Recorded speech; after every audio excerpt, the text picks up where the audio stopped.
अपनी कपिला गाय के लिए मच्छरदानी लगा देते हैं। उसके अंदर कपिला मजे से रहने लगती है। लेकिन उस दिन रात गहरी होते ही मच्छर रानी मलेरिया और डेंगू गौशाला के सामने आते हैं। अरे ये क्या, गौशाला में गाय के लिए मच्छरदानी लगा दी, अब मैं कैसे काटूंगी।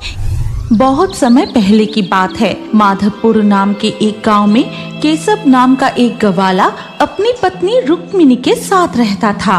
कपिला गाय की दूध बेचकर ही उनका घर चलता था। यहाँ तक कि इस गांव के ज्यादातर लोग गाय पालकर ही अपना गुजारा करते थे।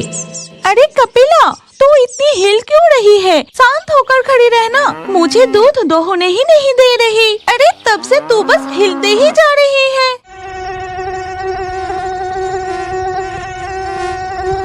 कुछ मच्छर उड़ते हुए आकर कपिला गाय पर बैठ जाते हैं। उनके काटते ही कपिला गाय जोर से हिलने लगती है।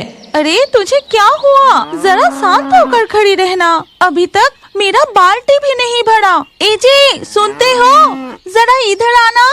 रुक्मिणी की आवाज सुनकर केशव आता है। देखो ना, कपिला मुझे ठीक से दूध दोहने ही नहीं दे रही है, इधर उधर हिल रही है। अरे कपिला को मच्छर काट रही है, मच्छर के वजह से वो इधर उधर हिल रही है। रुको, मैं मच्छरों को भगा देती हूँ। केशव अपने गमछे से गाय पर झापट मारकर मच्छरों को भगा देता है। फिर कपिला शांत होकर खड़ी रहती है और गाय की दूध निकलना भी हो जाता है। ये लो जी, मेरा दूध दोहना हो गया। अब तुम पड़ोस के गांव में जाकर घर घर दूध पहुंचा के आओ। हाँ भाग्यवान, मैं जल्दी से सभी के घर दूध पहुंचा कर आता हूँ। फिर केशव साइकिल पर दूध लेकर पड़ोस के गांव की ओर निकल पड़ता है और इधर कपिला गाय के गौशाला से एक मच्छर उड़कर सीधा जंगल के एक सड़े हुए तालाब के पास पहुंचता है। इसके बाद वो अपने मच्छर भूत के रूप में वापस आता है। मच्छरों की रानी मलेरिया चुड़ैल, मच्छरों की रानी मलेरिया चुड़ैल, मैं आपके लिए एक खुशखबरी लाया हूँ। सामने आइए मच्छरों की रानी। मच्छर भूत के बुलाने पर सड़े हुए तालाब में मच्छर चुड़ैल प्रकट होती है और उस पानी में खड़ी होकर मच्छर चुड़ैल कहती है, क्यों रे डेंगू, इतने हाँफते हुए मेरे लिए क्या खुशखबरी लाया है? प्रणाम मच्छरों की रानी मलेरिया। यहाँ से कुछ दूरी पर माधवपुर नाम के एक गवाला की गांव है। वहाँ घर घर में गाय है। हमें इस सड़े हुए पानी को पीकर नहीं रहना पड़ेगा। उस गांव में मच्छरों को पेट भरने के लिए कोई कमी नहीं होगी। क्या कह रहा है? चल चल, मुझे अभी वहीं ले चल। कितने दिनों से मैंने पेट भरकर नहीं खाया, मुझे बहुत प्यास लगी है। माफ कीजिए मच्छरों की रानी मलेरिया, पता है आज क्या हुआ? मैं कुछ मच्छरों को लेकर एक गौशाला में घुसा था। मेरा मच्छर गाय पर बैठे थे और वो गवाला उसके गमछे से सबको एक बार में मार दिया। मैं किसी तरह जान बचाकर वहाँ से उड़कर भाग आया हूँ। हाँ, तू सही कह रहा है, वहाँ अकेले जाना ठीक नहीं होगा। लाखों मच्छरों की सेना लेकर उस गांव पर हमला करना होगा। मैं मच्छरों के जरिए पूरे गांव को परेशान कर दूंगी। मुझे मच्छरों की सेना तैयार करनी होगी। ये कहकर मच्छरों की रानी मलेरिया चुड़ैल डेंगू को मच्छरों की सेना तैयार करने की योजना बताने लगती है। मैं जादुई शक्ति से काले बादल पैदा करके उस गांव में भेज रही हूँ। बारिश के बाद जहाँ जहाँ पानी जमा होगा वही मच्छर जन्म लेगा। मच्छर चुड़ैल जादू करके बादल लाती है। फिर वो बादल माधवपुर में जमा होकर मूसलाधार बारिश शुरू कर देती है। चारों ओर पानी जमा होने लगती है। इस वक्त अचानक काले बादल आकर इतनी तेज बारिश कैसे शुरू हो गई? अभी तो देखा आसमान बिल्कुल साफ था।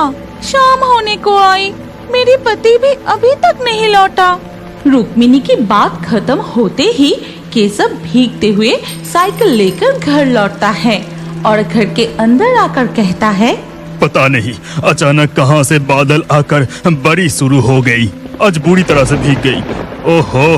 तुम पहले भीगे कपड़े बदलकर रसोई में आओ, फिर एक साथ खाना खाएंगे। हाँ ठीक है। बाहर बारिश धीरे धीरे रुक जाती है। फिर रात गहरी होते ही जब पूरा गांव सो रहा था, तब डेंगू मच्छर भूत और मलेरिया मच्छर चुड़ैल उड़ते हुए माधवपुर गांव में पहुंच जाते हैं। डेंगू, तूने तो मेरे लिए बहुत अच्छी खबर लाई। इस गांव में तो घर घर में गाय हैं। मैं तो लालच संभाल ही नहीं पा रही हूँ। मच्छरों की रानी मलेरिया, आप अपनी लालच को संभालिए। हमें पहले असली काम पूरा करना चाहिए। अरे अरे, तू तो चुप ही कर। नाले का गंदा पानी पी पी कर मेरा मुंह ही सड़ गया है। चल हम उस गौशाला में चलते हैं। लेकिन मच्छरों की रानी मलेरिया। कोई लेकिन बेकिन नहीं, चल मेरे साथ। ये कहकर मच्छर की रानी मलेरिया चेले डेंगू को लेकर केशव के गौशाला के पास पहुंचती है। वाह, कितनी मोटी ताजी गाय है। इसे काटकर मैं अपनी पेट भरूंगी।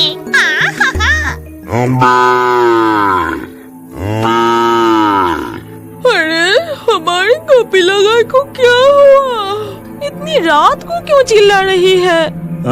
अरे कुछ नहीं, लगता है उसे भूख लगी है। मैं सुबह उठकर उसे पेट भरकर खिलाऊंगी।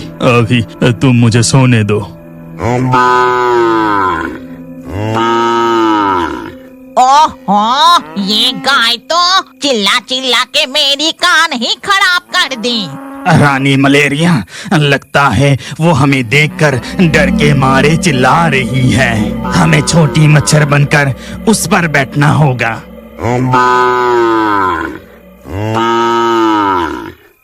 जी, जरा एक बार जाकर देखो ना, कपिला क्यों चिल्ला रही है? उसे भूख लगी तो घास देकर आना। हाँ, जाता हूँ। केशव उठकर कमरे के दरवाजा खोलते ही उधर मच्छर चुड़ैल और मच्छर भूत। रानी मलेरिया, लगता है इस तरफ कोई आ रहा है। हमें जल्दी से छोटे मच्छर बनना होगा। हाँ हाँ, तूने बिल्कुल सही कहा। मच्छरों की रानी मलेरिया और डेंगू मच्छर तुरंत छोटे मच्छर का रूप धारण करते हैं। फिर उड़ते हुए जाकर कपिला गाय की पीठ पर बैठ जाता है। तभी केशव आकर कपिला से कहता है, इतनी रात को तुझे क्या हुआ? इतनी चिल्ला क्यों रही है? क्या तुझे भूख लगी है? रुक, मैं तुझे खाने को देता हूँ। ये कहकर केशव कपिला गाय को घास खिलाता है, लेकिन वो फिर से रंभाने लगती है।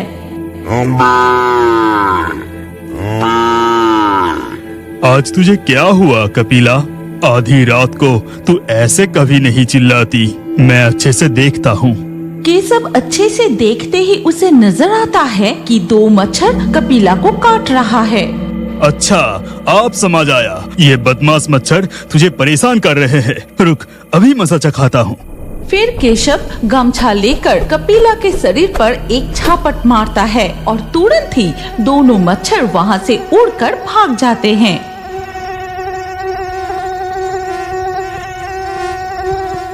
इसके बाद केशव कमरे में जाकर सो जाता है। इधर मच्छर रानी मलेरिया और चेला डेंगू मच्छर पास के एक बांस के जंगल में जाकर अपने असली रूप में आते हैं।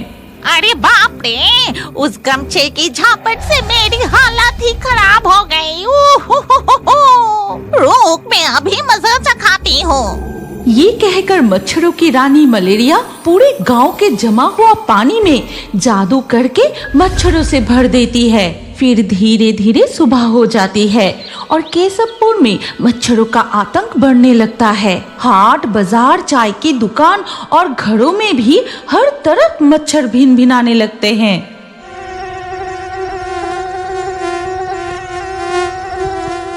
बाप रे बाप, पता नहीं अचानक इतने मच्छर कैसे बढ़ गए। मच्छर के काटने से, आवाज से बिल्कुल परेशान करके रखा है। अरे देखो देखो, वो मच्छर हमारी गाय को भी काट रही है। उस पर कितनी सारे मच्छर बैठे हैं। हम तो मच्छरदानी में सो जाएंगे, लेकिन इसका क्या होगा? सही कहा, मैं गौशाला में गाय के लिए मच्छरदानी लगा देता हूँ, फिर उसे मच्छर काट नहीं पाएंगे। इसके बाद केशव और रुक्मिणी अपनी कपिला गाय के लिए मच्छरदानी लगा देते हैं। उसके अंदर कपिला मजे से रहने लगती है। लेकिन उस दिन रात गहरी होते ही मच्छररानी, मलेरिया और डेंगू गौशाला के सामने आते हैं। अरे ये क्या? गौशाला में गाय के लिए मच्छरदानी लगा दी। अब मैं कैसे काटूंगी? ये आदमी तो बहुत चालाक है। अरे अब चिंता क्यों कर रही हैं? चलिए हम किसी दूसरे गौशाला में जाते हैं। मच्छर, चुड़ैल और डेंगू भूत उड़कर दूसरे गौशाला में चले जाते हैं। फिर वो छोटे मच्छर बनके गाय के ऊपर बैठते हैं। इस तरह हर रात एक एक करके अलग अलग गौशालाओं में जाकर गायों को काटते रहते हैं और गांव के सारे गाय बीमार होकर दूध देना बंद कर देती है। अचानक गांव में इतने मच्छर कैसे बढ़ गए? घर घर में सारे गाय बीमार पड़ रही है। हमारी गाय भी दूध देना बंद कर दी। अब घर कैसे चलेगा? पड़ोसन लता की रोने की आवाज सुनकर केशव और रुक्मिणी वहाँ आते हैं। उदास मत हो लता, तुम भी हमारी तरह गौशाला में मच्छरदानी लगा दो। देखना, एक भी मच्छर नहीं काटेगा। सिर्फ मच्छरदानी लगाने से काम नहीं चलेगा, हमें और सतर्क होना चाहिए। घर के आसपास जमा पानी को ढककर रखना चाहिए। नालियों को हमेशा साफ रखना होगा। तालाब और आसपास के पानी गंदा नहीं करना चाहिए, तभी ये मच्छर जन्म नहीं ले पाएंगे। दोस्तों, अगर आप मच्छर, चुड़ैल और मच्छर भूत की अगली कहानी देखना चाहते हैं तो अभी फेयरी टोन्स चैनल को सब्सक्राइब कर लीजिए और कमेंट में नेक्स्ट पार्ट जरूर लिखिए। क्या आप जानते हैं कि आपका नाम भी हमारे कार्टून वीडियो में आ सकता है? और आज के लिंक को सब्सक्राइब कीजिए, फिर आपका नाम कमेंट में लिखिए और स्क्रीन के ऊपर जो अगला वीडियो दिख रहा है उस पर क्लिक करके उसमें भी अपना नाम लिख दीजिए। आपका नाम हमारे कार्टून वीडियो में जरूर दिखाया जाएगा।